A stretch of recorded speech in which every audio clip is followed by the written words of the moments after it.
Hi, I'm Lou with another episode of My Car Story, and today's a treat because I'm with Terry Larson. Terry, good to see you. Now, Terry is an expert on the C-Type Jaguar, the D-Type, and the lightweight E-Type, has written a book about those. And today, in my family, what happened in 1967, a very conservative family, my Aunt Mary's husband, Uncle Ken, came home with something like this. And what is it that he came home with? It's a 1967 Jaguar E-Type Roadster with a factory hardtop, and this particular car has 27,000 miles on it, and it's in Carmen Red. And it was red when he came home, and I can remember my mouth dropping when I saw this car, number one, and number two, thinking, oh my God, my Uncle Ken's going to get killed by my grandfather. So, all right, so with that being said, Terry, how long you had this one? About 4 years. And why this one out of all the cars in the world? I mean, you've got some amazing cars. We videoed some of them, and Well, the E-Type is a real special car, and this one looks really good in the factory hardtop, and it's a low mileage car, which I like. I always like nice original cars. let's take a look. The obvious first statement that happens is that's what came rolling through the garage and parked. And I said, oh, Uncle Ken, you are awesome. Uncle Ken got big points when he came rolling in this one. And I was just a tot. I've heard from so many people how they remember where they were when they saw their first E-Type. It was in the garage, or it was in the alley in Chicago, and they came rolling up with this. And I mean, I've heard people say I was at the corner of so-and-so in Miami when I saw my first E-Type, and that's a strong statement. well, when you think about this, I mean, the obvious story is Enzo Ferrari said it was maybe the most perfect design that he'd ever seen. We know the stories behind that. But tell us about the headlamps, too, and I love these headlamps. Well, this is the last year of the covered headlamps. After this, they went to open headlamps, and obviously for collectible reasons, everybody likes the covered headlamps, for obvious reasons. Now, This what? car even has the original headlights, the old Lucas headlamps. The headlamps have not been replaced. Really? And they still work. Well, we're going to test you on that one, but let's take a look from this side. Okay, we'll find out. We're not going to have any negative scoring points No. when you look at that. And you can just take that profile in for a moment. My heart, I'm not kidding you, my heart actually beats faster looking at this car. Because it literally reminds me of when I was a little kid and I can remember it was like a gray day. And all of a sudden it was like a black and white picture, and all of a sudden like the Wizard of Oz color came into the screen when he drove this down the alley. Well, my first Jaguar ever was an E-Type, but it was a coupe.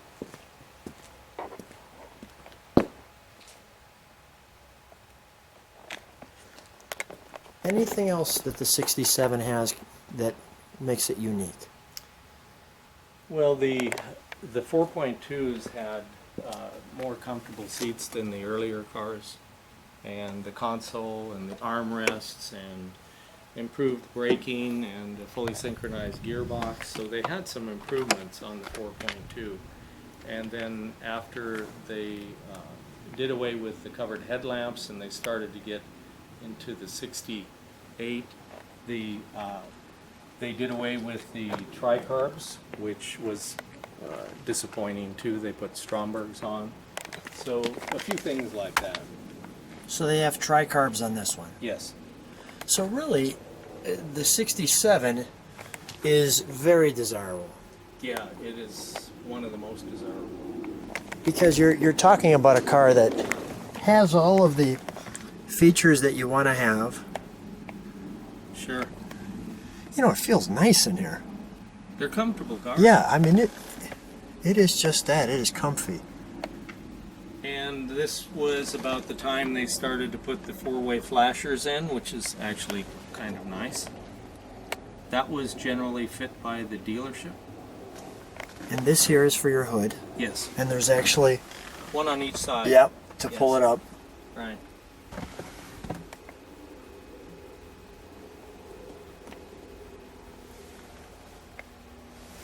Little upgrade on the stereo. Yes. That was put in before we got it. That's okay.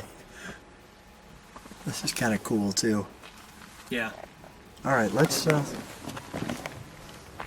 I'm curious. Can we take a look at the trunk? I don't know if there's anything in there, but just the size of it, Yeah, I don't know what's in that. we'll find out. Yeah.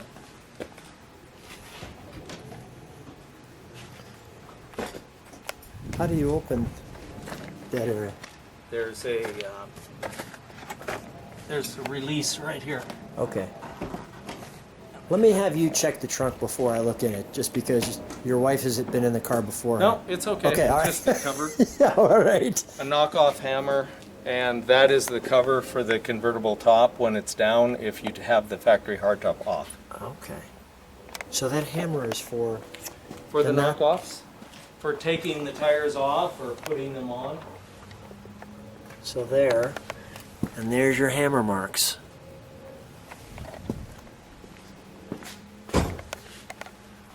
All right, let's take a look under the hood, shall we? Sure. There's a little more room back there than I thought. Kind of flat, Oh, but that's not bad. yeah, not too bad. I like that little grill piece there too. Yeah. That looks cool. It really is a nicely designed car.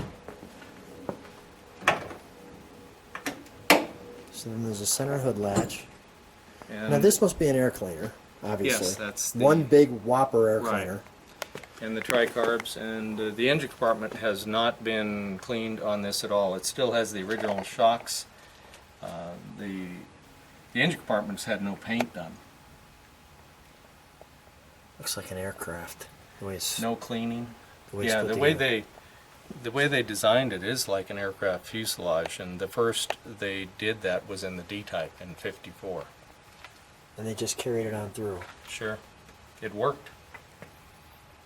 And the engine, the design of the dual overhead cam engine was carried on from the 40s.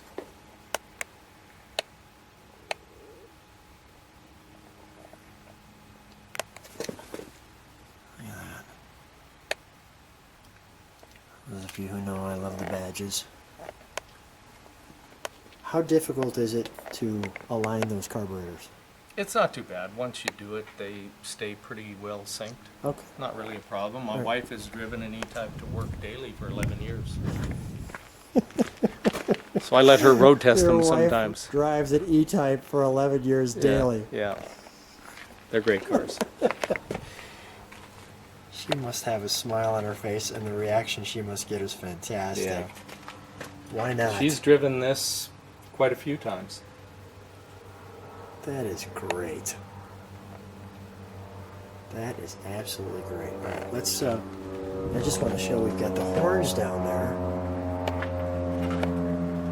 Here's our original.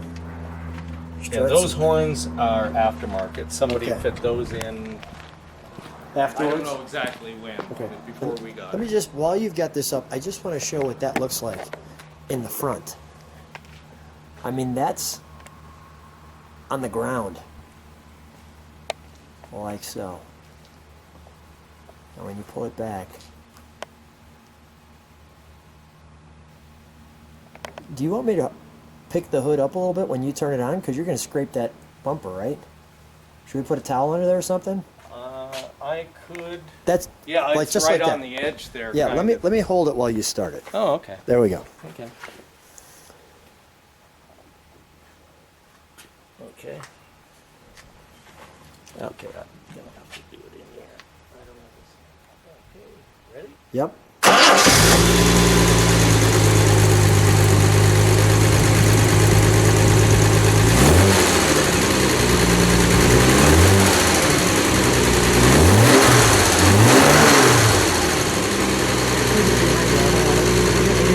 Sure.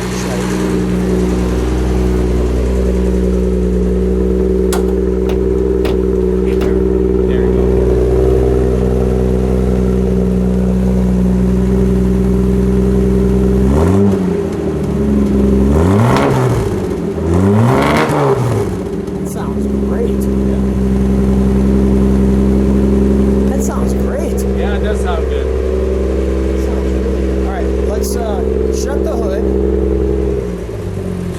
We're gonna keep it on because we want to see the headlights work that you were telling me about.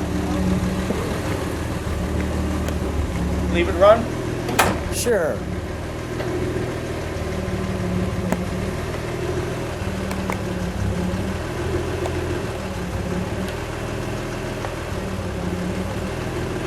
They're working. It worked. I told you. You're right. You're right. All right, Terry. They're Lucas. You got it. They're built to last. Shut it off? Sure. Okay. Well, Uncle Ken has since passed on, but he would be proud to know that I was videoing this car in memory of him, sure. as well as the memory of myself when I first saw this car. Terry, what a treat. Thanks for being on my car story. Oh, you're welcome. Pleasure.